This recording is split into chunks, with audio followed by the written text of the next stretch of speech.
নমস্কার বন্ধুরা, রিনা রসুই আপনাদের সবাইকে স্বাগত। আজকে আমি আপনাদের তৈরি করে দেখাবো বীরভূম মুর্শিদাবাদ স্পেশাল পালো রেসিপি।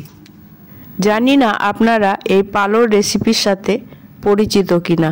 যদি না জেনে থাকেন তাহলে এই ভিডিওটি দেখে নিন। এই পালো তৈরি করতে যতটা কম সময় লাগে ততটাই সহজ।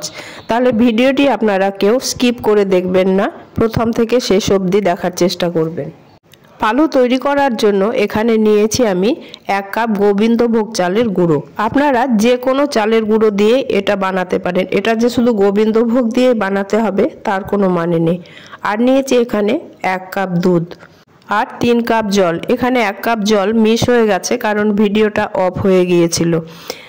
এবার এটাকে খুব ভালোভাবে মিশিয়ে নিতে হবে। আপনারা যদি কেউ চান পুরোটা দুধ দিয়েও করতে পারেন, আবার জল দিয়েও করতে পারেন।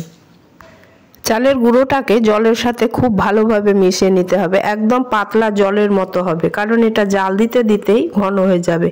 আর নিয়েছি 200 গ্রাম খেজুর গুড়। এবার খেজুর গুড়টাও এর সাথে মিশিয়ে দিচ্ছি। সব উপকরণগুলো খুব ভালোভাবে মিশিয়ে নিতে হবে, একদম যেন কোনো রকম গোটা না থাকে। গ্যাসে চাপানোর আগেই সব উপকরণগুলোকে খুব ভালোভাবে মিশিয়ে নিতে হবে, না হলে গ্যাসে চাপানো মাত্রই গোটা বেঁধে যাবে। দেখুন আমি খুব ভালোভাবে গুলে নিয়েছি। এবারে তার মধ্যে দিয়ে দিচ্ছি একটা তেজপাতা আর 2টো এলাচ, এতে পালোর গন্ধটা খুব সুন্দর হবে। এবারে আমি 2টো থালার মধ্যে খানিকটা সর্ষের তেল মাখিয়ে নেব। তেলটা কিন্তু সর্ষের তেলই মাখাবেন।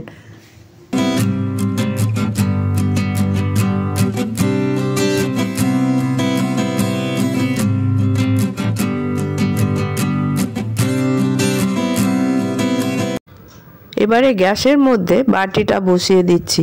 গ্যাসে বসানো মাত্রই কিন্তু অনবরত নাড়তে হবে, না নাড়লে তলায় লেগে যেতে পারে এবং দলা পাকিয়ে যেতে পারে। সব সময় নাড়তে নাড়তে মিশ্রণটা ঘন হয়ে যাবে। দেখুন অনেকটা ঘন হয়ে এসছে। এবার একে আরও ঘন করতে হবে, একদম তলা পর্যন্ত নাড়তে হবে যাতে তলায় ধরে না যায়। দেখুন অনেকটাই ঘন হয়ে এসছে। যখন অনেকটা ঘন হয়ে যাবে তখন ফুটতে শুরু করবে, তাই খুব সাবধানে ওটা নাড়তে থাকবেন। আঁচটা একটু কমিয়ে দিয়েও নাড়তে পারেন। আমার মা বানাতেন অনেকটা পরিমাণে, যাতে 5-6 থালা হয়ে যায়, তার জন্য জল ও আখের গুড় দিয়েই বানাতেন। আমার এই পালোর রেসিপি আপনাদের কেমন লাগলো অবশ্যই জানাবেন।